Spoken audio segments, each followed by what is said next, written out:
नमस्कार दोस्तों, good evening. आप सभी का बहुत बहुत स्वागत है हमारे यूट्यूब चैनल करियर पॉइंट पे।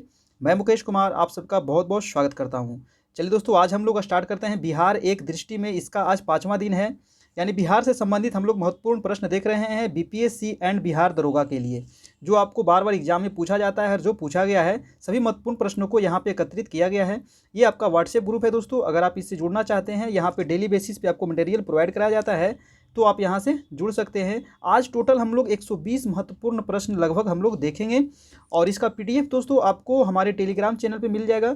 तो आप टेलीग्राम चैनल को जरूर से जरूर ज्वाइन करें और टेलीग्राम का जो लिंक है इस वीडियो के नीचे आपको दे देंगे, जहाँ से आप ज्वाइन कर सकते हैं। ये आपका फेसबुक ग्रुप है, फेसबुक पेज है ज्योग्राफी बाय मुकेश कुमार, तो प्लीज़ आप लोग इसे लाइक करें।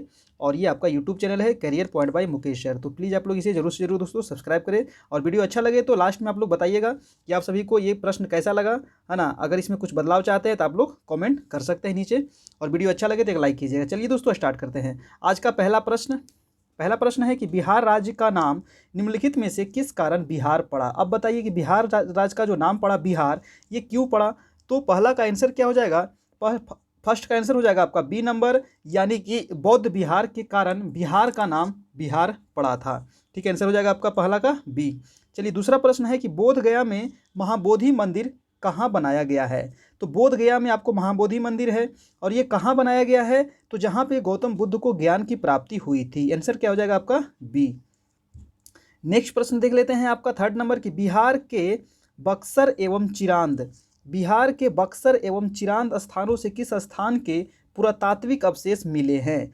तो आंसर क्या हो जाएगा, किस स्थान से चिरांद से पुरातात्विक अवशेष मिले हैं दोस्तों। तो थर्ड का आंसर हो जाएगा आपका बी नंबर, यानी काले चमकीले मृद भांड। आंसर क्या हो जाएगा आपका बी नंबर। नेक्स्ट प्रश्न है आपका 4 नंबर, बिहार के कुम्हरार, कुम्हरार कहाँ है, पटना में, है ना। कुम्हरार से प्राप्त पुरातात्विक अवशेष किस काल के हैं, किस काल के हैं, उत्तर पाषाण काल, मौर्य काल, गुप्त काल या फिर मुगल काल। तो 4 का आंसर हो जाएगा आपका बी नंबर, यानी कि मौर्य काल से संबंधित है। नेक्स्ट प्रश्न देखिए दोस्तों आपका 5 नंबर, अशोक के अभिलेख निम्नलिखित में से किस स्थान पर मिले हैं। तो अशोक के अभिलेख कहाँ मिले हैं बताइए, अशोक के अभिलेख। तो 5 का आंसर हो जाएगा आपका लौरिया नंदनगढ़। आंसर नंबर हो जाएगा आपका सी, लौरिया नंदनगढ़ से अशोक के अभिलेख प्राप्त हुए हैं। नेक्स्ट प्रश्न है आपका 6 नंबर कि बिहार बराबर एवं नागार्जुन पहाड़ियों की गुफाएं बिहार के किस काल की जानकारी देता है। तो बराबर की पहाड़ियां कहाँ हैं, तो आपको गया मिलेगा। नागार्जुन पहाड़ी की गुफाएं बिहार के किस काल की जानकारी देता है, तो 6 का आंसर हो जाएगा आपका मौर्य काल। नेक्स्ट प्रश्न देखिए आपका 7 नंबर कि बिहार के किस स्थान से बौद्ध देवी देवताओं की तांबे की मूर्तियां मिली है। तो तांबे की देवी देवताओं की जो मूर्तियां मिली है ये कहाँ से मिली है, तो 7 का आंसर हो जाएगा आपका सी नंबर, कुकरी हाट से। क्या हो जाएगा, सी नंबर, कुकरी हाट से। नेक्स्ट प्रश्न देखिए आपका 8 नंबर की बिहार के प्राचीन विश्वविद्यालय व बौद्ध मंदिर के अवशेष किस स्थान से प्राप्त हुए हैं। तो प्राचीन विश्वविद्यालय और बौद्ध मंदिर के अवशेष कहाँ है दोस्तों, तो 8 का आंसर हो जाएगा आपका Nalanda. Answer number C. Next प्रश्न देखते हैं आपका 9 नंबर, बिहार का प्राचीन प्रख्यात विक्रमशिला विश्वविद्यालय निम्नलिखित में से किस स्थान पर अवस्थित है। तो बिहार का जो प्रख्यात प्राचीन जो विक्रमशिला विश्वविद्यालय है ये कहाँ है, तो भागलपुर में। आंसर नंबर हो जाएगा आपका सी नंबर। नेक्स्ट प्रश्न देखिए आपका 10 नंबर है कि बिहार के निवासियों को किस प्राचीन ग्रंथ में कीकट कहा गया है। तो बिहार के निवासी को किस ग्रंथ में कीकट कहा गया है, काफ़ी इंपॉर्टेंट है। तो 10 का आंसर हो जाएगा आपका ऋग्वेद में कहा गया है कीकट, याद रखिएगा। अगला प्रश्न देख लेते हैं आपका 11 नंबर, बिहार के किस स्थान पर पुरापाषाण काल के पुरातात्विक अवशेष मिले हैं। तो बिहार के किस स्थान पर मिले हैं पुरापाषाण काल के पुरातात्विक अवशेष। तो 11 का आंसर हो जाएगा सो दोस्तों आंसर नंबर सी, यानी कि मुंगेर से। नेक्स्ट प्रश्न है आपका 12 कि बिहार के दक्षिण मुंगेर में किस काल के पुरातात्विक अवशेष प्राप्त हुए हैं। तो बिहार के दक्षिण मुंगेर में किस काल के पुरातात्विक अवशेष मिले हैं। तो 12 का आंसर हो जाएगा डी नंबर, यानी कि उपयुक्त सभी पूरा पाषाण काल के, लघु पाषाण काल के और उत्तर पाषाण काल, तीनों के यहाँ पे पुरातात्विक अवशेष मिले हैं मुंगेर में। अगला प्रश्न देखिए आपका है 13 नंबर, बिहार के चिरांद स्थल से, बिहार के चिरांद स्थल से किस काल के पुरातात्विक अवशेष मिले हैं? तो चिरांद से क्या मिला है दोस्तों? तो 13 का आंसर हो जाएगा आपका ए नंबर, यानी कि उत्तर पाषाण काल के पुरातात्विक अवशेष मिले हैं। ठीक है, अगला है आपका 14 नंबर प्रश्न कि बिहार में मुस्लिम प्रभुत्व की स्थापना का श्रेय किसे प्राप्त है? तो मुस्लिम प्रभुत्व की स्थापना का श्रेय जो प्राप्त है, आंसर हो जाएगा डी नंबर, यानी बख्तियार खिलजी, है ना।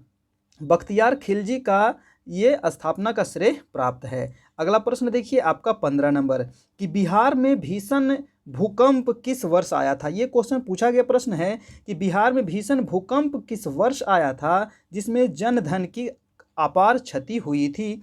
तो ये आया था 1934 में, और पूरा डेट याद रखिए 15 जून 1934। नेक्स्ट प्रश्न है आपका 16 कि बिहार के निवासियों को व्रात्य कहा गया है, यह सर्वप्रथम किस ग्रंथ में आया था?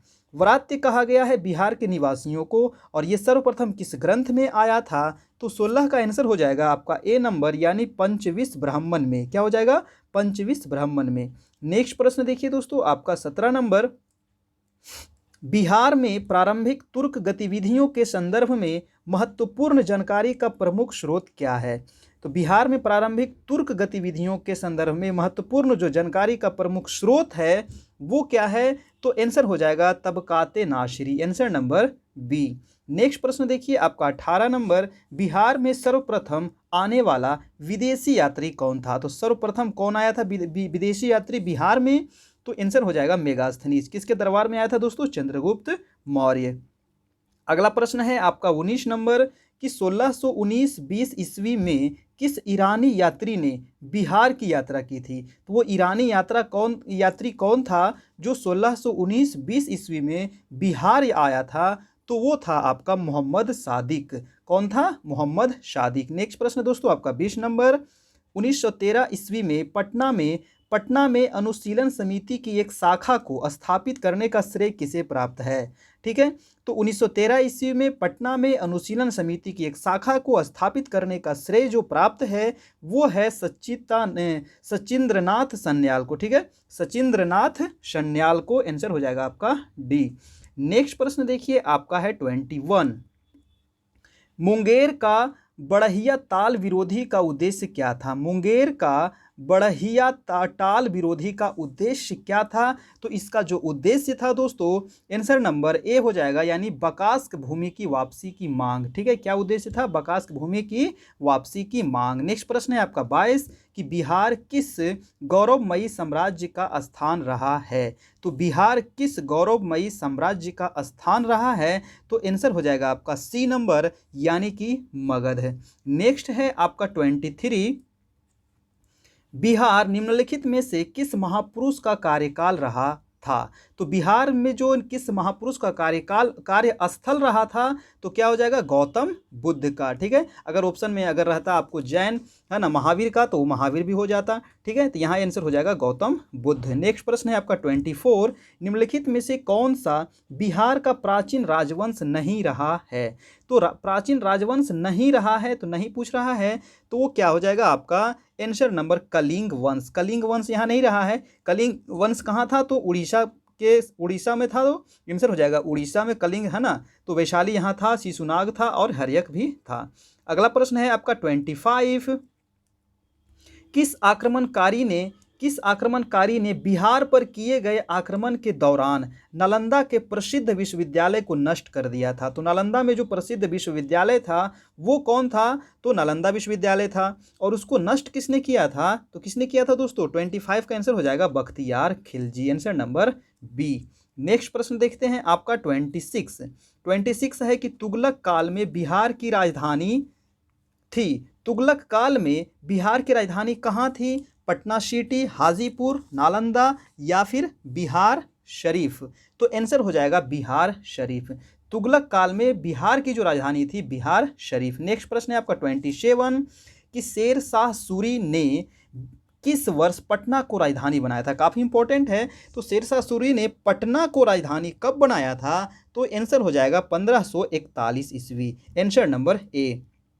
अगला प्रश्न है 28, मध्यकालीन बिहार के प्रसिद्ध सूफी संत मखदूम यहमा मनेरी की बड़ी दरगाह कहाँ स्थित है? तो मखदूम यहमा मनेरी की जो दरगाह है ये कहाँ स्थित है, ये क्वेश्चन पूछा गया प्रश्न है। तो ये है आपको मनेर में, है ना। मनेरी से मनेर आप याद रख सकते हैं, आंसर हो जाएगा आपका डी। नेक्स्ट प्रश्न है आपका 29 की प्रसिद्ध बौद्ध शरीपुत्र का जन्म कहाँ हुआ था? तो प्रसिद्ध बौद्ध शरीपुत्र का जो जन्म हुआ था ये हुआ था आपका नालंदा में, आंसर नंबर ए। अगला प्रश्न देखिए आपका है 30 नंबर कि जरासंध की राजधानी कहाँ थी? कई बार पूछा गया प्रश्न है कि जरासंध की राजधानी कहाँ थी, तो आंसर हो जाएगा राजगृह। नेक्स्ट प्रश्न है आपका 31 कि निम्नलिखित का सही अनुक्रम बताना है, आपको क्रम बताना है, इसमें अनुक्रम कौन सा सही है। तो देख लीजिए, एक में दिया गया है पाटलिपुत्र में गुप्त राजवंश की स्थापना, बी है वेन सॉन्ग की बिहार यात्रा, सी है कर्नाट वंश के प्रभुत्व का अंत, और डी है फिरोज शाह का बिहार अभियान। तो इसका जो क्रम सही है 1 2 3 4 बिल्कुल सही है, आंसर हो जाएगा आपका ए नंबर। ठीक है दोस्तों, चलिए अगला प्रश्न देख लेते हैं आपका 32। बिहार में 1857 के विद्रोह का प्रमुख नेतृत्व करता, ये तो वेरी इंपॉर्टेंट है, 1000 बार पूछा गया है, सभी एग्जाम में पूछा जाता है। तो वो थे आपको कुंवर सिंह, ठीक है, जगदीशपुर से, आंसर नंबर हो जाएगा सी। अगला प्रश्न है आपका 33 कि पटना में सदाकत आश्रम की स्थापना किसने की? सदाकत आश्रम की स्थापना कहाँ की गई? पटना में, ये भी पूछ लिया जाता है किसने की, तो आंसर हो जाएगा मजहरुल हक ने, आंसर नंबर सी, मजहरुल हक ने किए थे। अगला है आपका 34 कि महात्मा गांधी का पहली बार बिहार में आगमन कब हुआ? तो महात्मा गांधी जी जो सबसे पहली बार आए थे चंपारण सत्याग्रह के समय आए थे, और चंपारण हुआ था 1917 में, आंसर हो जाएगा आपका डी। नेक्स्ट प्रश्न है आपका 35 कि मुजफ्फरपुर बम कांड काफ़ी इंपॉर्टेंट है, 1908 में हुआ था। मुजफ्फरपुर बम कांड में के अभियुक्तों में से किसे फांसी दी गई थी? ठीक है, तो किसे फांसी दी गई थी? तो 35 का आंसर हो जाएगा खुदीराम बोस को, आंसर नंबर ए, खुदीराम बोस को फांसी दी गई थी।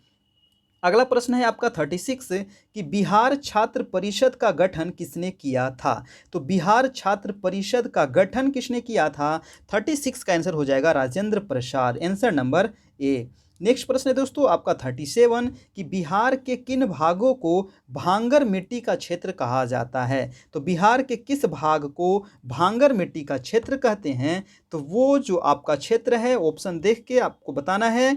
37 का आंसर हो जाएगा आपका सी नंबर, यानी कि पूर्णिया, सहरसा, दरभंगा और मुजफ्फरपुर के क्षेत्र को भांगर मिट्टी का क्षेत्र कहा जाता है, आंसर हो जाएगा आपका सी।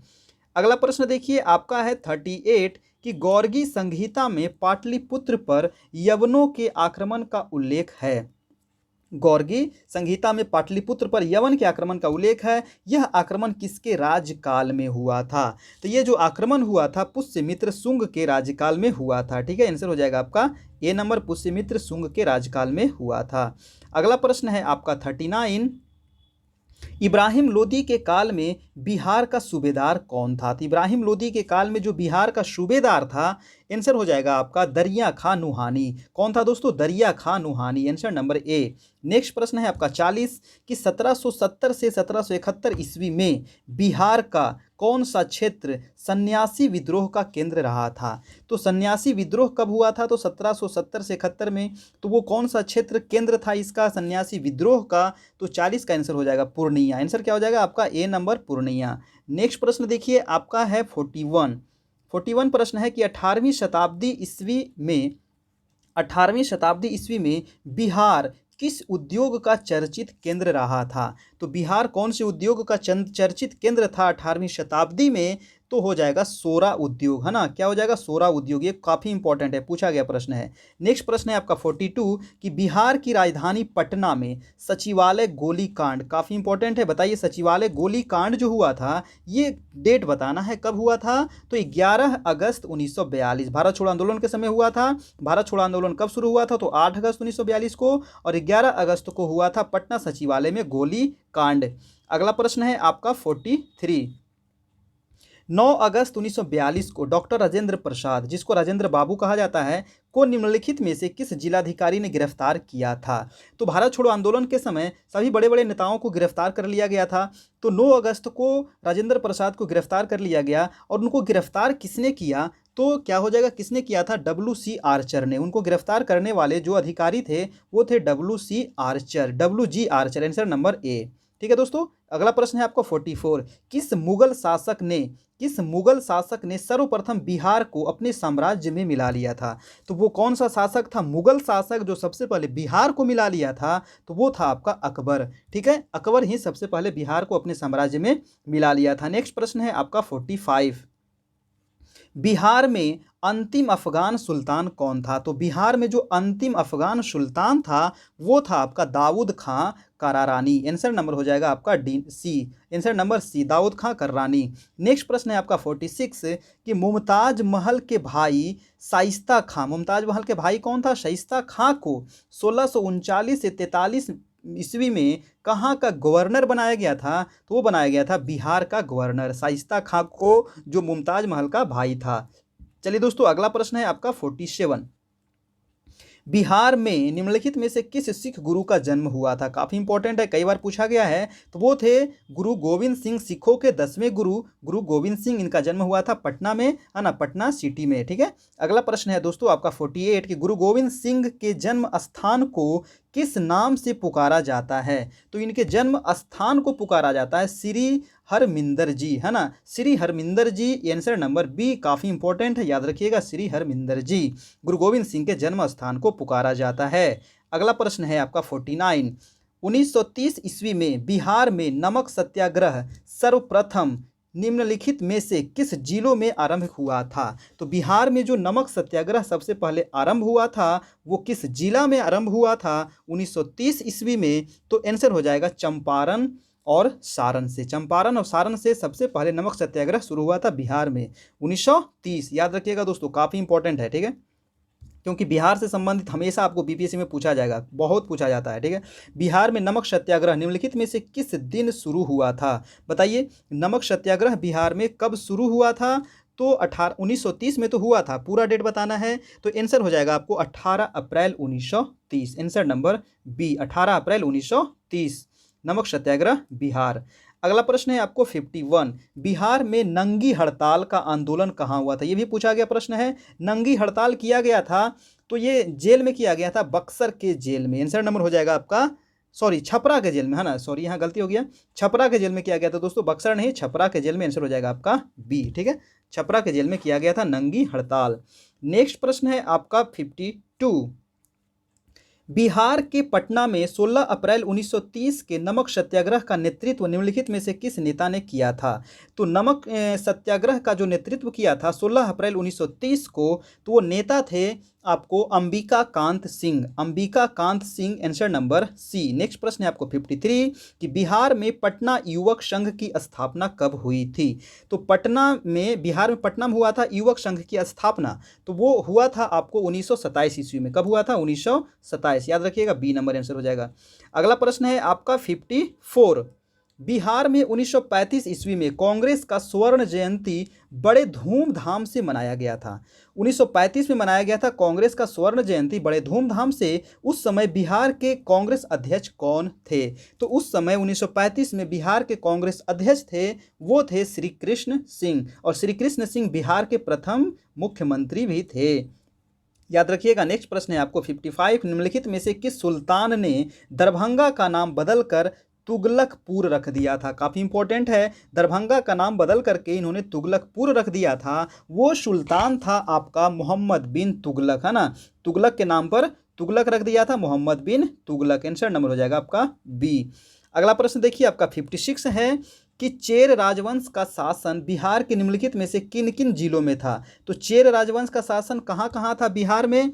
तो 56 का आंसर हो जाएगा आंसर नंबर बी। ठीक है, यहाँ देखिए पुराना दे दिया गया है, पलामू भी दे दिया गया, क्योंकि पलामू तो अब झारखंड में चला गया। शाहाबाद, यहाँ सारण हो जाएगा, चंपारण हो जाएगा, और मुजफ्फरपुर। आंसर नंबर हो जाएगा आपका बी। ठीक है, चलिए अगला प्रश्न दोस्तों 57 प्रश्न है कि बिहार में नुहानी वंश का उदय निम्नलिखित में से किस शासक के शासन काल में हुआ था? तो नुहानी वंश का जो उदय हुआ था ये किस शासक के शासन काल में हुआ था? आंसर हो जाएगा Sikandar Lodi. Answer number C, Sikandar Lodi. Next प्रश्न है आपको 58। दरिया खान नुहानी को बिहार का शासक निम्नलिखित में से किस काल में बनाया गया था? तो दरिया खान नुहानी को जो बिहार का शासक बनाया गया था वो बनाया गया था 1495 से 1922 ईस्वी में। ठीक है, आंसर नंबर हो जाएगा ए, 1495 से 1922। नेक्स्ट है आपका 59। ताम्रपत्र लेख दर्शाते हैं। ताम्रपत्र जो लेख होता था ये क्या दर्शाता था? प्राचीन काल में बिहार के राजाओं का संपर्क था। तो बिहार के राजाओं का कहाँ कहाँ संपर्क था ये दर्शाता है। तो बताइए कहाँ संपर्क था? आंसर हो जाएगा बी, यानी कि जावा और सुमात्रा से। ठीक है, ताम्रपत्र यही दर्शाता है कि बिहार के जो लोग थे उसके दूसरे राजाओं से संपर्क था। तो कहाँ के राजा से? तो जावा और सुमात्रा के। नेक्स्ट प्रश्न है आपका 60 कि 1225 ईस्वी में निम्नलिखित में से किस शासक ने बिहार शरीफ पर विशाल सेना से आक्रमण किया था? तो बिहार शरीफ पर आक्रमण कर दिया था 1225 ईस्वी में, वो था आपका इल्तुतमिश। आंसर नंबर हो जाएगा आपका डी। कौन था दोस्तों? इल्तुतमिश। नेक्स्ट प्रश्न है आपका 61 है कि 1942 ईस्वी के आंदोलन के दौरान उत्तरी बिहार नेपाल की सीमा पर किसने छापामार संघर्ष का नेतृत्व किया था? काफ़ी इंपॉर्टेंट है, पूछा गया है कि छापामार जो संघर्ष किया गया था बिहार और नेपाल की सीमा पर, है ना, 1942 ईस्वी में किसने किया था? इसका नेतृत्व किसने किया था? तो आंसर हो जाएगा जयप्रकाश नारायण। जयप्रकाश नारायण इसका नेतृत्व किए थे। नेक्स्ट प्रश्न है आपका 62 कि 1942 ईस्वी के आंदोलन के दौरान अपराधी जिला घोषित किया गया था। काफ़ी इंपॉर्टेंट है, अपराधी जिला किसे घोषित किया गया था 1942 के आंदोलन के दौरान? तो आंसर हो जाएगा सारण को। सारण को अपराधी जिला घोषित किया गया था, याद रखिएगा। अगला प्रश्न है आपका 63 है कि 600 ईस्वी के लगभग निर्मित एक मंदिर के भग्नावशेष अपसड़ से प्राप्त हुए हैं, जिनकी दीवारों पर कथा दृश्य अंकित है। वे किसके कथा दृश्य हैं? दोस्तों आपको बताना है 600 ईस्वी के लगभग में एक मंदिर भग्नावशेष अपसड़ से प्राप्त हुआ है जिसके दीवारों पर कथा दृश्य अंकित है। वे किस कथा दृश्य हैं? किसके कथा दृश्य है? तो आंसर हो जाएगा आपका 63 का आंसर नंबर सी, यानी कि रामायण के कथा दृश्य है। उस पर किसके कथा दृश्य है? तो रामायण के कथा दृश्य है। नेक्स्ट प्रश्न है आपका 64 कि गया में 1787 ईस्वी में विष्णुपद मंदिर का निर्माण किसने किया था? काफ़ी इंपॉर्टेंट है, पूछा गया प्रश्न है। तो विष्णुपद मंदिर का निर्माण किया गया था 1787 में, और किसके द्वारा किया गया था? तो रानी अहिल्याबाई। आंसर नंबर हो जाएगा आपका ए, बहुत बार पूछा गया। ठीक है, और गया में है विष्णुपद मंदिर, तो आप लोग जाइए देखिए, काफ़ी अच्छा मंदिर है। नेक्स्ट प्रश्न देखते हैं आपका 65। चामरग्राही यक्षिणी। चामरग्राही यक्षिणी की मूर्ति जो पटना संग्रहालय में सुरक्षित है किस स्थान से प्राप्त हुआ है? Very very important. ये जो यक्षिणी की जो मूर्ति है ये कहाँ से प्राप्त हुआ है? ये आपको कई बार पूछा गया है। तो ये प्राप्त हुआ है दीदारगंज से। आंसर नंबर हो जाएगा आपका ए, दीदारगंज। नेक्स्ट प्रश्न है दोस्तों आपका 66 कि पाटलिपुत्र में स्थित चंद्रगुप्त का महल मुख्यतः बना था। ये भी कई बार पूछा है। तो चंद्रगुप्त का जो महल बना हुआ था पाटलिपुत्र में वो लकड़ी का बना हुआ था। किससे बना था? लकड़ी का बना हुआ था। अगला प्रश्न है आपका 67 कि 17वीं शताब्दी में बिहार में सोने की खानों के होने का उल्लेख कहाँ किया गया है? तो बिहार में जो सोने की खान का उल्लेख किया गया था 17वीं शताब्दी में वो आपको पटना में किया गया था। ठीक है, आंसर नंबर हो जाएगा आपका बी। अगला प्रश्न है आपका 68 कि बिहार में गौ हत्या रोकने के लिए गोरक्षिणी सभाओं की स्थापना किस वर्ष किया गया था? तो गोरक्षिणी सभाओं की जो स्थापना किया गया था गौ हत्या रोकने से संबंधित था, ये भी पूछा जाता है। तो इसकी जो स्थापना की गई थी 1822 ईस्वी में। आंसर नंबर हो जाएगा बी, 1822। अगला प्रश्न है आपका दोस्तों 69 कि 1857, है ना, यहाँ 57 कर लीजिएगा। 1857 के विद्रोह ने बिहार के कई नगरों को प्रभावित किया। बिहार के विभिन्न नगरों में विद्रोह के विस्फोट का सही क्रम आपको बताना है। तो 1857 इसको कर लीजिएगा। तो ये जो सही जो क्रम था वो हो जाएगा आपका रोहिणी, पटना, मुजफ्फरपुर, जगदीशपुर। आंसर नंबर हो जाएगा आपका बी। क्या हो जाएगा दोस्तों? Answer number B. तो इसको सही कर लीजिएगा। अगला देखिए आपका प्रश्न है 70 नंबर प्रश्न है कि 1830 ईस्वी के दशक में पटना नगर किस विद्रोह का केंद्र था? तो 1830 में पटना नगर जो केंद्र था वो था आपका बहावी आंदोलन। बहावी आंदोलन 1830 ईस्वी में पटना इसका केंद्र था। अगला प्रश्न है आपका 71 कि बिहार कांग्रेस सोशलिस्ट पार्टी का गठन कब हुआ? काफ़ी इंपॉर्टेंट है, कई बार पूछा गया है बीपीएससी में। तो जो कांग्रेस सोशलिस्ट पार्टी का जो गठन हुआ था ये बिहार में कब हुआ था? तो 1931 ईस्वी में। कब हुआ था दोस्तों? 1931। आंसर हो जाएगा आपका बी। अगला प्रश्न है आपका 72। 1866 से 86 ईस्वी के नील खेतिहरों के बिहार में हुए विद्रोह का क्षेत्र का पहचान करना है। 1866 से 86 में नील खेतिहर जो मजदूर था, वहाँ जो विद्रोह हुआ था, ये किस क्षेत्र में हुआ था, ये आपको बताना है। तो 72 का हो जाएगा चंपारण और मुजफ्फरपुर, आंसर नंबर डी। अगला प्रश्न है आपका 73 कि बिहार के सुप्रसिद्ध संत सरफुद्दीन मनेरी का संबंध सूफियों के किस संप्रदाय से था। तो ये सूफी के किस संप्रदाय से था इनका संबंध, तो हो जाएगा फिरदौसी संप्रदाय से इनका संबंध था, बिहार के सुप्रसिद्ध संत सरफुद्दीन मनेरी का। अगला प्रश्न है दोस्तों आपका 70 कि मध्यकाल में बिहार शरीफ नगर महत्वपूर्ण रहा है। तो मध्यकाल में जो बिहार शरीफ है ये नगर किस लिए महत्वपूर्ण रहा था। ऑप्शन देखिए दिया गया है 1 2 3 4, इसमें बताना है। तो व्यापार केंद्र के रूप में, विद्या केंद्र के रूप में, प्रशासनिक केंद्र के रूप में या फिर धार्मिक केंद्र के रूप में। तो इसका आंसर हो जाएगा आपका क्या हो जाएगा, तो इसका आंसर हो जाएगा दोस्तों आपका 2 3 और 4, यानी कि 2 में है आपका विद्या केंद्र के रूप में प्रसिद्ध था, प्रशासनिक केंद्र के रूप में था और धार्मिक केंद्र के रूप में था। आंसर हो जाएगा आपका आंसर नंबर सी। ठीक है, नेक्स्ट प्रश्न है आपका 75 कि चीनी यात्री इत्सिंग, ठीक है, चीनी यात्री इत्सिंग ने बिहार का भ्रमण कब किया था। तो इत्सिंग था एक चीनी यात्री और ये बिहार का भ्रमण किया था 673 ईस्वी में। आंसर नंबर हो जाएगा आपका सी। अगला प्रश्न है 76 की पावापुरी किस धर्म से संबंध स्थल है। तो पावापुरी वेरी इंपॉर्टेंट है, पावापुरी के बारे में याद रखिएगा। तो ये है जैन धर्म से संबंधित, ठीक है, जैन धर्म। अगला प्रश्न है आपका 77 कि शेरशाह सूरी के पिता, शेरशाह सूरी के पिता कौन थे। तो हसन सूरी, और हसन सूरी का मकबरा कहाँ है ये आपको बताना है, जो सूखा मकबरा के नाम से चर्चित है। तो काफ़ी इंपॉर्टेंट है, याद रखिएगा, है ना। इनके जो मकबरा है इसको किस नाम से जाना जाता है, तो सूखा मकबरा। और ये जो मकबरा है ये है आपका रोहतासगढ़ में। कहाँ है, रोहतासगढ़ में है ये मकबरा। आंसर हो जाएगा आपका ये। और शेरशाह का मकबरा कहाँ है, तो सासाराम में। तो दोनों याद रखिएगा, बाप और बेटा दोनों का। मुगल सम्राट अकबर के काल में किस मुगल सेना नायक ने बिहार पर अधिकार कर मुगल सत्ता स्थापित की थी। तो वो अकबर के काल में किस मुगल सेना नायक था जो बिहार पर अधिकार कर लिया था और मुगल सत्ता स्थापित किया था। तो वो था आपका मान सिंह। कौन था, मान सिंह, है ना, सेना नायक मान सिंह था ना अकबर का। अगला प्रश्न देख लेते हैं आपका 79। इब्राहिम लोदी के काल में बिहार का सूबेदार कौन था। बताइए, इब्राहिम लोदी के समय बिहार का सूबेदार कौन था जिसे सुल्तान के विरुद्ध विद्रोह किया था, जिसने सुल्तान के विरुद्ध विद्रोह कर दिया था। तो वो था आपका 79 का आंसर हो जाएगा आंसर नंबर दरिया खान नुहानी। कौन था वो, दरिया Khan Nuhani, answer number D. Next प्रश्न है 80 कि सुमात्रा के राजा बलपुत्र देव ने देवपाल की अनुमति से कहाँ विदेशी विद्यार्थियों के लिए छात्रावास निर्मित करवाया था। तो सुमात्रा के जो राजा थे बलपुत्र देव ने देवपाल की अनुमति से कहाँ विदेशी विद्यार्थियों के लिए छात्रावास बनाया था। तो वो बनाया था आपको नालंदा में। कहाँ बनाया था, नालंदा में, आंसर नंबर बी। अगला प्रश्न है आपका 81 प्रश्न है कि बिहार का सर्वाधिक लोकप्रिय सत्याग्रह कौन सा है। तो बिहार का जो सर्वाधिक लोकप्रिय सत्याग्रह है वो है आपका चंपारण सत्याग्रह। कब हुआ था दोस्तों, तो 1917 ईस्वी में। ठीक है, अगला प्रश्न है आपका 82 कि बिहार में किसान सभा के गठन की औपचारिक घोषणा कब हुई थी। तो किसान सभा के गठन की जो औपचारिक घोषणा हुई थी वो हुई थी 4 मार्च 1929 को। आंसर नंबर सी, 4 मार्च 1929, है ना, किसान सभा के गठन की घोषणा। अगला प्रश्न देखिए आपका 83। भारत के महान ज्योतिषाचार्य आर्यभट्ट का बिहार के किस नगर से गहरा संबंध रहा है।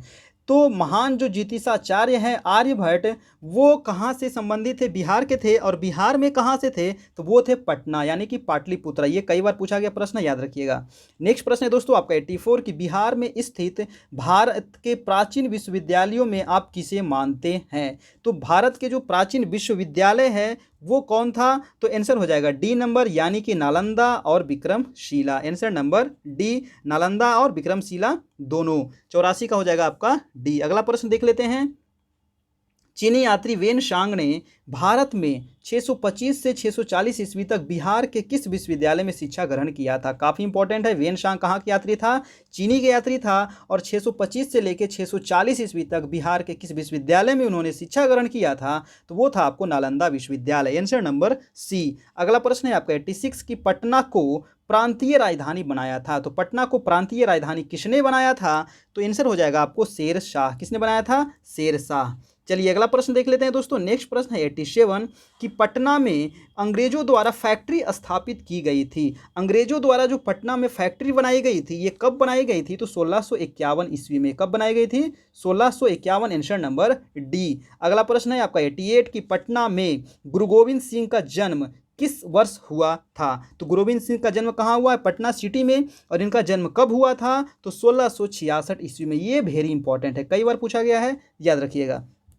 अगला प्रश्न देखिए आपका 89 कि बिहार क्षेत्र की चर्चा सर्वप्रथम किस में मिलता है? तो बिहार क्षेत्र की जो चर्चा सबसे पहले मिलता है वो है आपका अथर्ववेद। ठीक है, वेदों की संख्या कितनी है? 4, वेदांग 6, उपनिषद 108। अगला देख लेते हैं 90 नंबर प्रश्न कि निम्नलिखित में से किस विदेशी यात्री ने बिहार की यात्रा की थी? तो बिहार की यात्रा किसने की थी? 4 ऑप्शन दिया गया है, तो आंसर हो जाएगा डी नंबर, यानी कि इनमें से सभी। फायान भी आया था, मेगास्थनीज भी था और वेनशांग भी था। ये दोनों चीनी यात्री था, है ना। और मेगास्थनीज आया था चंद्रगुप्त मौर्य के दरबार में। नेक्स्ट प्रश्न है आपका 91 कि बिहार के किस स्थान पर भारतीय राष्ट्रीय कांग्रेस का 1922 में अधिवेशन हुआ था?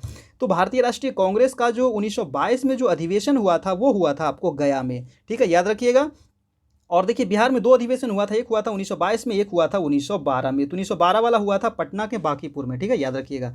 अगला प्रश्न देखिए दोस्तों आपका है 92 कि 1857 के विद्रोह में बिहार का नेतृत्व किसने किया था? तो 1857 का जो विद्रोह हुआ था इसमें बिहार का नेतृत्व काफ़ी इंपॉर्टेंट है, उन्होंने किए थे कुंवर सिंह। ये तो सबको पता होगा, ये क्योंकि ये फेवरेट क्वेश्चन है आपको बीपीएससी का, हर एक बार पूछा जाता है ये। नेक्स्ट प्रश्न देखिए आपका 93 कि 7 दिसंबर 1942 को श्री योगेंद्र शुक्ल बिहार में कहाँ लाए गए थे?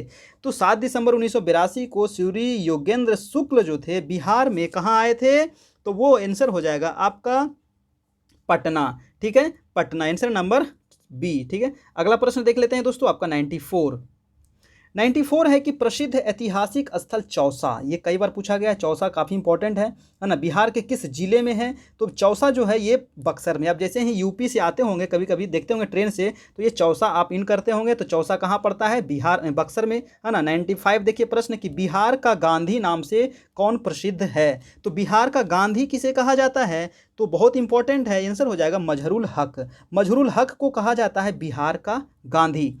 अगला प्रश्न देखिए कि प्रसिद्ध स्वतंत्रता सेनानी जयप्रकाश नारायण का जन्म स्थान निम्न में से कहाँ है? तो इनका जन्म हुआ था सिताब दियारा में। कहाँ हुआ था दोस्तों? Sitab Diara, answer number A, Jayaprakash Narayan का जन्म। अगला है 97 कि पटना में गोलघर है, आप लोग देखे हैं, तो इसकी स्थापना किसने किया था? तो गोलघर किसकी स्थापना कौन किया था? तो आंसर हो जाएगा John Garstin, answer number A, Golghar की स्थापना जॉन गॉस्टिन। नेक्स्ट दोस्तों आपका 98 नंबर प्रश्न है कि पूर्वी चंपारण जिले में केसरिया नामक स्थान से, है ना, किस धर्म से संबंधित पुरातात्विक साक्ष्य प्राप्त हुए हैं? तो पूर्वी चंपारण में एक केसरिया नामक स्थान है, वहां से किस धर्म से संबंधित पुरातात्विक साक्ष्य मिला है? तो आंसर हो जाएगा आपका बौद्ध धर्म से यहाँ संबंधित साक्ष्य मिला है, याद रखिएगा, आंसर नंबर बी। अगला देखिए 99 के 1912 ईस्वी में बिहार में सर्वप्रथम कांग्रेस का अधिवेशन कहाँ आयोजित किया गया था? तो सबसे पहले बिहार में हुआ था 1912 में कांग्रेस का अधिवेशन, अभी आपको बताए थे, पटना में हुआ था और पटना के बांकीपुर में हुआ था, आंसर नंबर ए। ठीक है, याद रखिएगा, 1912 में ही बिहार अलग हुआ था पश्चिम बंगाल से, ये भी याद रखिएगा। अगला देख लेते हैं 100 नंबर कि मैला आंचल के लेखक कौन है? काफ़ी इंपॉर्टेंट है, बहुत बार पूछा है कि मैला आंचल के लेखक जो है ये है Phanishwar Nath Renu, answer number D, याद रखिएगा दोस्तों, बहुत बार पूछा गया है। अगला देख लेते हैं 101 नंबर कि बिहार की प्रमुख प्रचलित भाषाओं में किसे शामिल नहीं करेंगे? तो बिहार की जो प्रचलित जो भाषा है ना, प्रचलित भाषा पूछ रहा है। ठीक है, यहाँ राजकीय भाषा और नहीं पूछ रहा है ना। तो यहाँ प्रचलित भाषा में हम किसे शामिल नहीं करेंगे? तो वो है अवधी को शामिल नहीं करेंगे, मागही है, है ना, मगही है, भोजपुरी है, मैथिली है। आंसर नंबर हो जाएगा ए, है ना, इसे नहीं शामिल करते हैं। अगला प्रश्न देख लेते हैं 102 कि मैथिली भाषा किस जिले की प्रमुख भाषा है। काफ़ी इंपॉर्टेंट है। मैथिली कहाँ बोला जाता है, तो वो हो जाएगा आपका दरभंगा जिला। आंसर नंबर डी, दरभंगा का फेमस लैंग्वेज मैथिली। नेक्स्ट प्रश्न देखिए आपका 103 प्रश्न है कि मगधी भाषा निम्नलिखित में से किन किन जिलों में बोली जाती है। तो मगधी भाषा जो बोली जाती है, आंसर हो जाएगा ए नंबर, यानी कि गया और पटना। ठीक है, यहाँ नवादा भी रहता है, नवादा ही मार सकते हैं, नालंदा मार सकते हैं ना, तो ये मगध का क्षेत्र है ये सब, तो पटना और गया यहाँ ऑप्शन के अनुसार हो जाएगा। नेक्स्ट प्रश्न देखिए 104 कि महालया का बिहार में क्या तात्पर्य होता है। महालया का बिहार में क्या तात्पर्य होता है, तो इसका मतलब होता है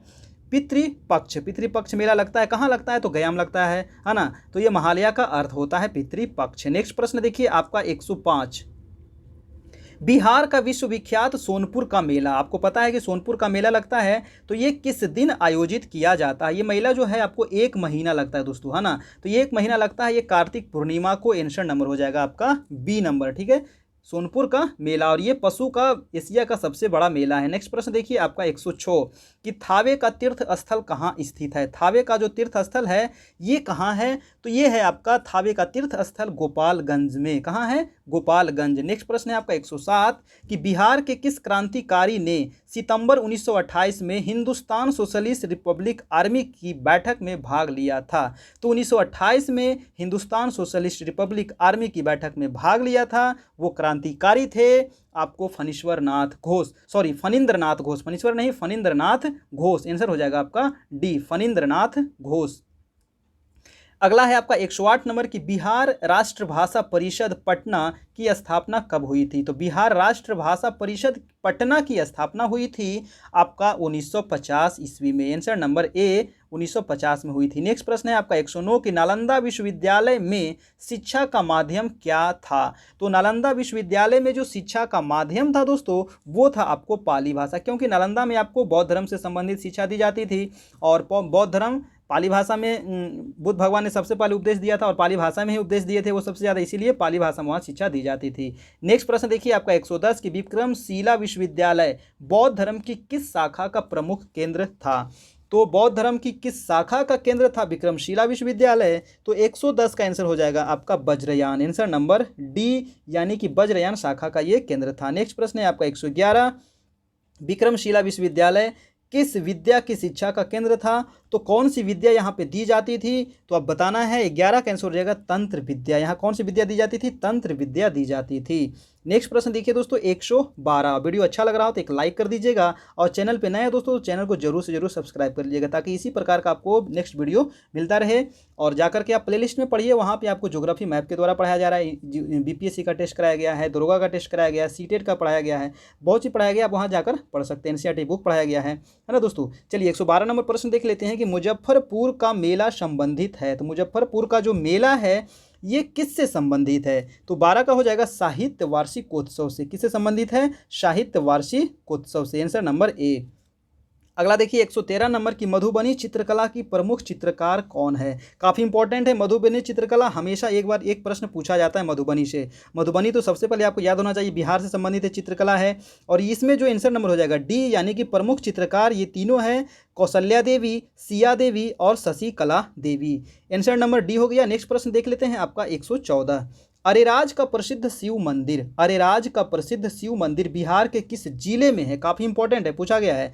तो ये किस जिले में है, तो ये हो जाएगा पूर्वी चंपारण जिला। कहाँ है, पूर्वी चंपारण जिले में है अरेराज का प्रसिद्ध शिव मंदिर, है ना।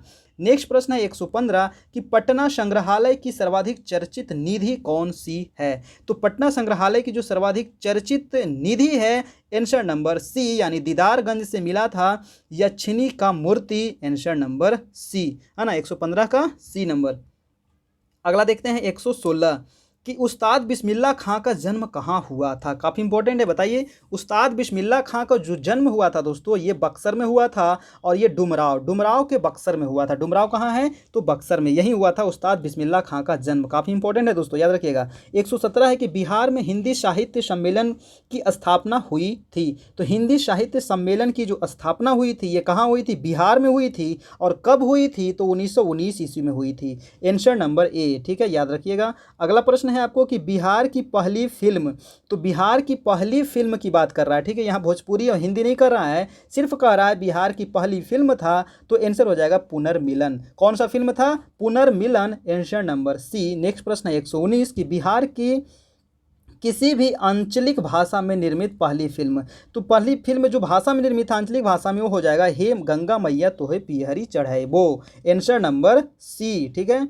अगला प्रश्न देखिए आपका है 120 नंबर कि वज्जिका भाषा किस क्षेत्र में बोली जाती है, तो वज्जिका भाषा किस क्षेत्र में बोली जाती है, आंसर हो जाएगा आपका ए नंबर, यानी कि मुजफ्फरपुर में ये भाषा बोली जाती है। नेक्स्ट प्रश्न है आपका 121 कि बिहार राजभाषा विभाग द्वारा दिया जाने वाला चाणक्य पुरस्कार किस क्षेत्र में दिया जाता है, तो बिहार राजभाषा विभाग द्वारा दिया जाने वाला जो चाणक्य पुरस्कार है दोस्तों, ये दिया जाता है राजनीतिक शास्त्र में, आंसर नंबर ए, ठीक है। तो ये था दोस्तों मोस्ट इंपॉर्टेंट 121, नीचे आपको आंसर भी दे दिया गया है। और इसका पीडीएफ आपको चाहिए तो हमारे टेलीग्राम चैनल आप ज्वाइन कीजिए, और टेलीग्राम चैनल का आपको लिंक दे दिया गया है डिस्क्रिप्शन में, तो वहाँ से आप आराम से डाउनलोड कर सकते हैं इसका पीडीएफ और इसको पढ़ सकते हैं।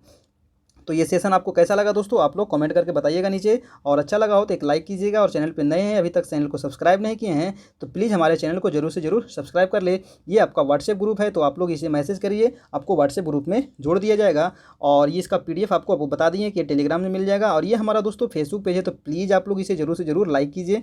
सभी दोस्तों तो फेसबुक यूज़ करते ही होंगे, तो इसे बस आपको कुछ नहीं करना है, लाइक कर देना है, ज्योग्राफी बाय मुकेश कुमार, ठीक है, सर्च कीजिएगा आपको ये आ जाएगा। तो ठीक है दोस्तों, हम लोग मिलते हैं फिर नेक्स्ट वीडियो में, तब तक के लिए इसी प्रकार से आप लोग अपना तैयारी करते रहिए, और कोई भी समस्या हो तो आप इस नंबर पे संपर्क कर सकते हैं। तब तक के लिए गुड बाय एंड टेक